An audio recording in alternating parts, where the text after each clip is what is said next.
All right, this is the block of the day for the 17th of January 2012. Today we're going to be doing a left infraclavicular catheter, continuous catheter for postoperative analgesia following major arthroplasty of the left thumb, more specifically a left arthroscopic trapezial resection with a tightrope arthroplasty. Something that I would not recommend saying 10 times fast. All right, I'm going to go ahead and get started by prepping with chlorhexidine. Nice wide prep. Over this way. Insertion points, or the scanning points at or around the delta pectoral groove, and so I'll just prep widely because we're going to be inserting our needle several centimeters away from the probe to make it easier. Throw in a clear plastic drape. A little plastic over you. This is going to keep things clean. Always put the ultrasound gel off to the side so I can dip the ultrasound probe onto it so as not to use too much gel. Gel helps you in terms of visualization, but certainly hurts you when it comes to adhering the dressing to the skin.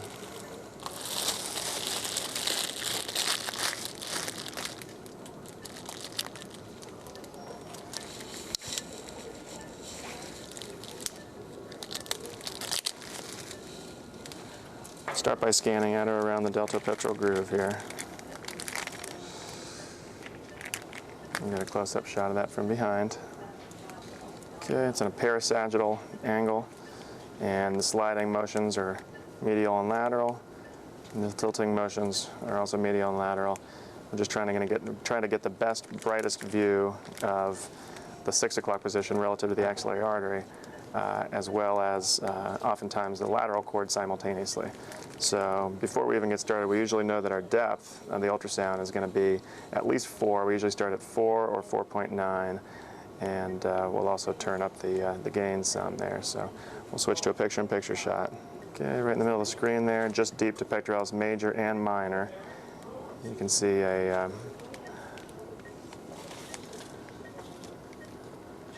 hyperechoic structure at about the 6 o'clock position. I'm going to call that the posterior cord. As I scan laterally, you can actually, the lateral cord, in my best estimation, pretty far from the artery at that location. I'm scanning a little more medially. So the most important thing is to get injection and subsequently catheter placed at about 6 o'clock, where you get the best posterior cord and medial cord coverage with backflow of local anesthesia leaking along the catheter back towards the lateral cord. So that's where we're going to get started, shooting for that 6 o'clock position. Okay, you're going to feel a big bee sting here, okay?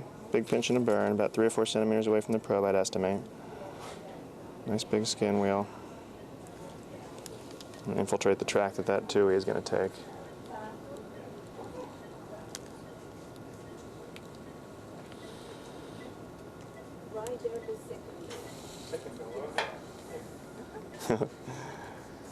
Okay, puncture through skin about 3 or 4 centimeters posterior to the, or cranial to the probe. About a 45-degree angle or so, and then we'll flatten it out. Again, notice how far lateral cord seems to be from the artery. It may pose a challenge when you're trying to get all 3 cords blocked with one single catheter location. Okay, you can see the bright TUI coming in from cranial to caudal, or technically lateral to medial in anatomic terms, going just deep to the artery at the 6 o'clock position. So I popped into that sort of compartment slash sheath, that little base of the horseshoe there that we're looking for. And Todd, if you could, we're going to turn the stimulator on and see if we can't get a twitch. Now we're doing thumb surgery, so probably the posterior cord is the most important one. Todd's going to slowly turn our stimulator up. You can see the twitch in the hands there. We're getting some extension twitch of the fingers. So you can see where the tip of the needle is. It's just under and past the artery there. We're going to aspirate and give 5 cc's. And you should see the twitch disappear there.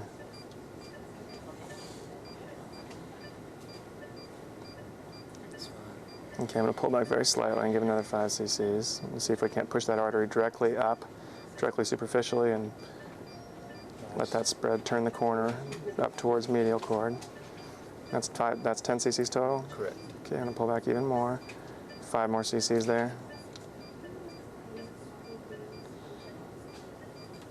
Okay, so this is the tricky part. I see what clearly seems to be nerve structure back several centimeters from the arteries. I'm going to get a little bit tricky now. I'm going to try to go over the top of that lateral cord so that I can encompass it when that catheter ultimately is placed. I'm going to go just over the top of it. And where are we at on the twitch? 0.5. I'm going to go ahead and turn up the twitch there. Okay, we're getting a biceps twitch. So as I suspected, that lateral cord is really far from the artery, so it'll be very difficult for a single catheter tip location to be able to spread to all those cords, especially lateral cords. So what I'm going to do is I'm going to infiltrate here, 5 cc's. I'm going to push that lateral cord downwards. 5 cc's there. Go a little bit past it. The twitch disappeared there, by the way. So I'm over the top of lateral cord and a little bit past it. And then I'm going to steepen the needle angle.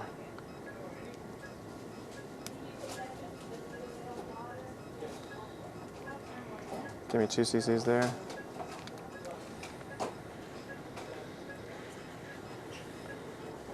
Give me 1 deeper on the screen too. Okay, so I've gone over the top of lateral cord, steepen the needle angle. Give me 2 more cc's.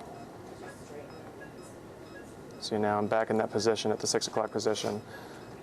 All right, how much is in so far? You've got 6 left. Okay, go ahead and give me the shallower depth, the 4 centimeter depth. Okay, we're going to focus everything on the ultrasound screen. So you see the needle tip is at about the 6 o'clock position. This last injection is the most important one because I want to confirm that I am where I think I am when I thread the catheter. So Todd, go ahead and give that last 5 cc's and look for the artery to push upwards. Okay, looks good. We're just under the lip of the artery there. And equally importantly, if there is any importance to the lateral cord on this, I'm trying not to move. If there is any importance to the lateral cord on this one, then all that local anesthesia that backflows back to the skin in a bad way, i.e. it leaks at the skin, we'll take advantage of that because it's going to pass by the lateral cord on its way out. Reach across, grab this Perifix epidural catheter. Now this little moment right here where that catheter punctures through the contiplex diaphragm, I would recommend testing before you set this kit up and before you get completely engrossed in your procedure to this stage. Before you even start, I'd recommend testing to make sure that catheter will puncture the diaphragm. Very small percentage of diaphragms will come in a way that makes it difficult to puncture. If that happens, I'd recommend puncturing with a needle. But I wouldn't preemptively strike by puncturing with a needle because it does disrupt that one-way diaphragm and it'll prevent the prevention, I guess you could say. It'll prevent the mechanism of local anesthesia not backflowing through the hole, through the diaphragm when you're injecting your primary injection through the side port here. So only puncture if needed. Okay, so Todd's now reached under or reached over and is holding the probe for us. So we're just going to slide and find that needle tip again. Okay, right about there. You can see the needle coming in from the right side of the screen, which is lateral. You can see the catheter emerging in just a moment there. Okay, catheter coming at the tip there. Out and in, out. I'm just going to leave it just past the needle tip. And back out the needle, leaving that tip right where it lies.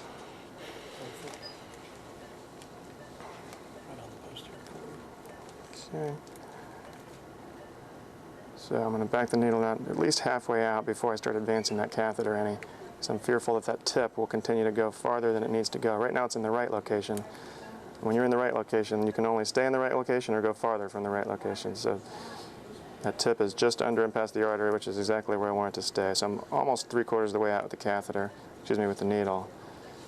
And now I'm going to dump a few centimeters of extra subcutaneous catheter so that if anybody were to pull on at the skin, it wouldn't displace the tip.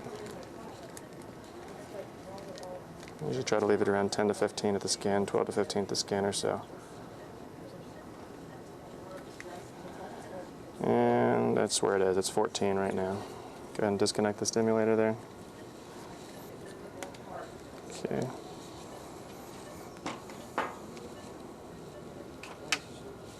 Now,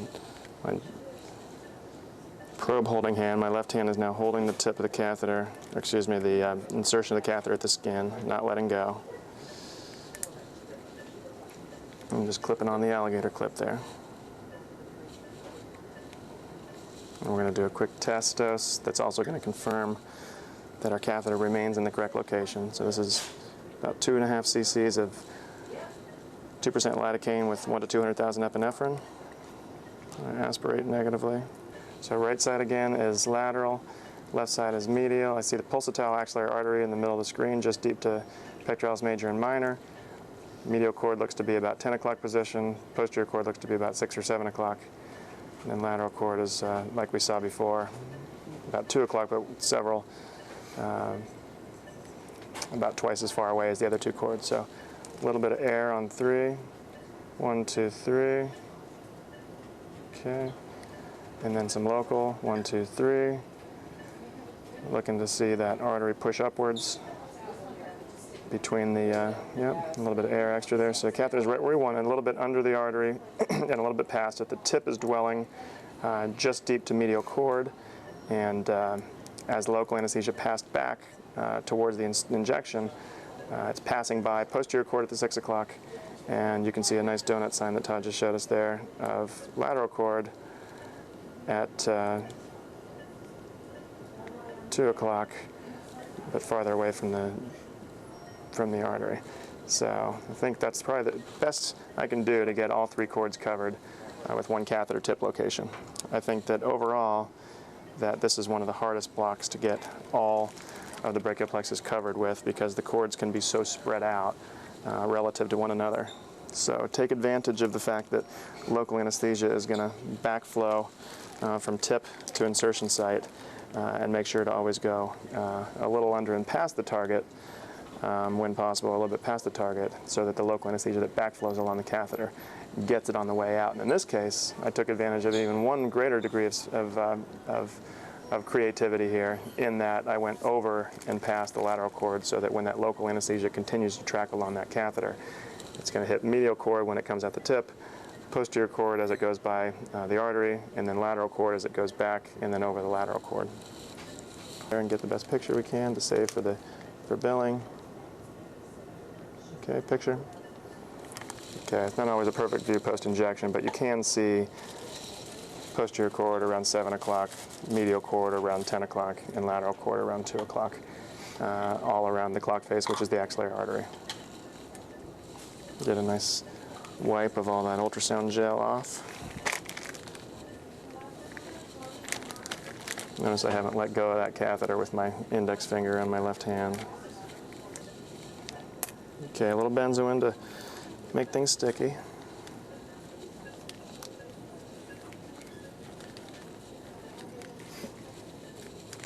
And then we'll just do, what did Greg call it? The Hickman pigtail. Little Hickman pigtail here. Told Greg if he ever wants to invent a catheter, he's SOL, because Hickman catheter's taken. And the last and yet equally important steps is the skin sealant. This is going to prevent not only leakage of the skin and allow the pump rate to not have to be increased to offset the leakage, but it's also going to decrease the number of calls that I get about leakage about tenfold. So this is histocryl. We're leaking and dropping on at the skin. Notice Todd's got a sterile glove on there, and he's dropping the histocryl drops directly onto the insertion site, where I'll spread it with our little makeshift wand that comes in the Contiplex kit. Okay, we'll let that dry for a moment. Usually about 3 or 4 drops is all we need to get a good skin seal.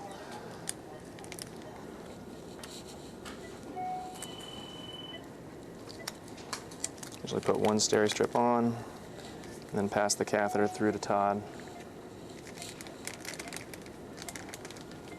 Here you go, Todd.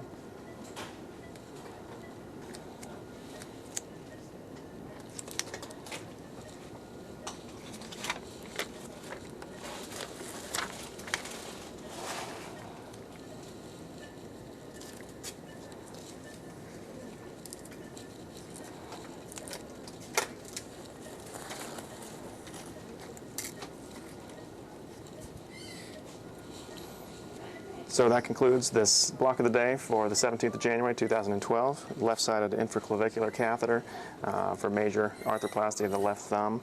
A couple of salient points that we went over. Overall, I think that this is one of the hardest catheters that we can do because of how far spread out the three cords of the brachial plexus are. The lateral cord in this particular instance was especially far away from the brachial plexus. So although classically you want to get that intrinsic hand muscle twitch or try to get to that posterior cord and try to get that posterior medial cord spread that we always shoot for, either ultrasonographically or nerve stimulator technique. But in this particular instance, it's especially important that you figure out a way to get all three of those cords covered with one single tip location of the catheter. So what we did is we did the classic goal of trying to get a U-shaped Miami U spread at that 6 o'clock position around medial to the medial cord and around lateral to the lateral cord, with the posterior cord just between, just deep to the catheter and the artery just superficial to the catheter. But we took an additional creative step where we took the needle, went over the lateral cord, got a biceps twitch, injected to push the lateral cord downward, went down and back to the 6 o'clock position, so that we can count on, hopefully, that catheter leakage that flows along the catheter to pass by the lateral cord on its way out. So that's it. Left-sided infraclavicular catheter for post-op pain management after major thumb surgery.